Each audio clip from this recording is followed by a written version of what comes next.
one grain amongst the storm.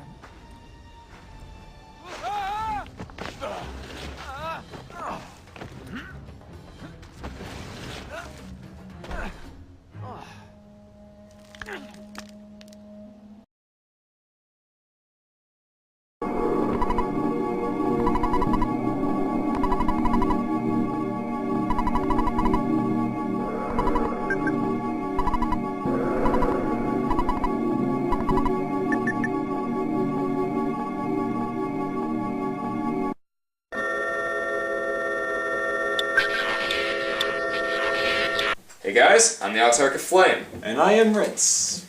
And today's match is between the unholy eldritch abomination Giygas from Earthbound. And old favorite, the Prince of Persia. Okay, so let's get this one started with personality and backstory. Go ahead. Giygas is weird. Like many other things in Earthbound that are just bizarre, Giygas has, well, very little personality. It's just mindless ramblings when you see it in Earthbound. But supposedly in the original Mother game, it does have some more backstory to it, where it's supposedly, don't take my word for this, I might be wrong here, but it crashed on Earth, it was raised by human parents, and at least at one point, its mother died. And at one point it went on a crazy rampage and became an evil alien overlord. It's mutated Superman. Essentially. And it was defeated in battle by the party using the 8 melodies, and then it survives to become an even stronger, almost invincible alien overlord in Earthbound, which is so strong to the point where you have to fight it in its earliest form, which is implied with all the symbolism and whatnot to be its infant form. So, and then all the insanity begins. Yep. Well, Prince of Persia. Well, let me bring it back to the original one, where you're basically a thief, essentially, going through a whole trap and navigations. For anyone who's played it, they know how frustrating that game can go. Traps, things, guards. But anyways, let's go there. You're basically a thief, basically trying to get the treasure and whatnot. Anyways, as you move up, basically, he starts to get more backstory since once the PS2 titles went up from the sands of time, they had more of a character to him, which kept on going with more of the quick, agile character thing. I wouldn't say he's the most characterized character in the world, but throughout the 3 games, he definitely does get a lot of development. Yeah. He starts off as very gruff, I guess, but he's still got a soul in the first game, and then in the second game, he's being chased by literally... the first one, it's a 2D platformer. Well, I'm talking about the PS3 okay. trilogy. Or PS2. PS2, yeah. And then in the second game, he's being chased by death itself, and he appears to be acting very out of character, and he's grumpy, rude, and just... Yeah. But then in the third game, you actually find out that there's a reason for this. There's an entity called the Dark Prince, which he's dueling with on the inside. And in the end, he conquers this Dark Prince, and he becomes a fully fledged man. It's like his own personal journey, these 3 games, so it's commendable there. Yes, thank you for that, since I couldn't explain it any better. Alright, thanks. Yep. So, and I honestly think that a clear personality like that, such development, it blows Giygas out of water there. There is no question about it. Point goes to the prince. Yep, 2 achievements. Well, this one we had a sort of a weird discussion. Yeah, even though we sort of touched upon this one in personality and backstory, Giygas is an alien overlord. It barely does much other than that, except it does get points for being one of the most notoriously disturbing things ever created in a video game. It's just, in this very happy sort of kiddie game where you've got all this humor, it's like, BAM! Disturbing symbolism, weird background, ambient, weird, you can't even call it music, playing in the background, and the only way to kill it is to pray.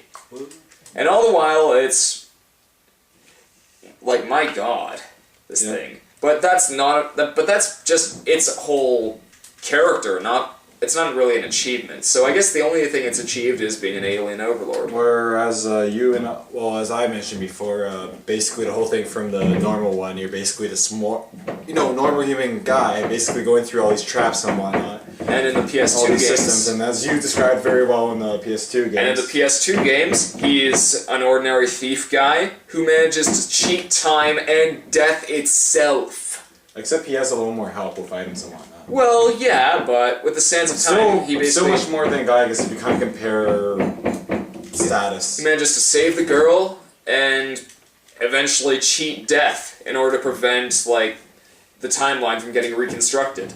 Okay, so we basically solved that, right? Yeah, so, much better achievements in that category as well. Okay, so we move? Yeah, iconic status. This one, I know there are a lot of Nintendo fans on my videos, but this one, I could argue for Giygas here, but... Yeah, he did argue with me before we did this video, yeah. so... And Giygas is, again, considered to be one of the most classically disturbing things ever created in a video game. Mm-hmm. But then we have the Prince, who's this very big action sort of character, and whether you know him from the PS2 games or the original games... Which can be apparently you said he was on Super Nintendo, right? No, that wasn't it. Earthbound's on Super Nintendo. Okay, but anyways, he's big on he was on the PC, I knew that for sure.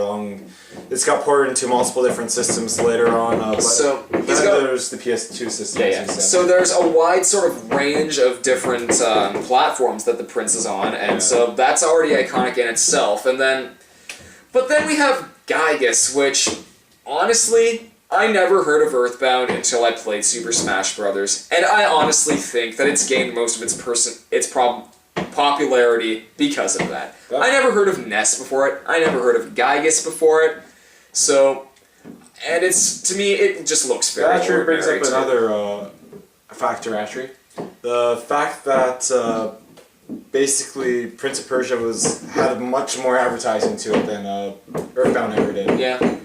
Especially since, it was only in Japan, where it's still only in Japan, except for that one port on the Wii Store or whatever it's called, right? Yeah. Now, alright, let's just cut the crap here, and we pretty much established that Prince has gotten much more iconic value due to the advertising and whatnot. And here's the more likable point for you Giygas fans, fighting. Giygas cannot be attacked by regular means.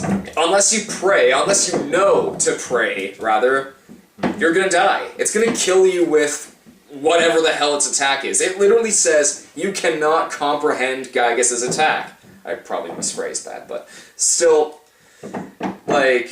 this thing, it does random attacks, damage, whatnot. You just don't know what the hell it's doing, and unless you know that you have to pray during the battle, it will kill you. With who knows what. It could be blimps, could be fridges, could be couches. And unless you know that its true form is its weak form is in the past, it's invincible in its present form, so either way, you're gonna die. Yep, I'm not going to bother arguing with that since obviously mortal man, da-da-da. But the thing is, we've already pretty much touched on that Prince has won the past 3 points, so Giygas may win who would win in a fight, but Giygas overall loses this round to the Prince. Yep, Prince wins, Giygas loses 3-1 here. Alright, Earthbound fans, there's still hope. Porky is still in this. And until then, I'm the Autark of Flame.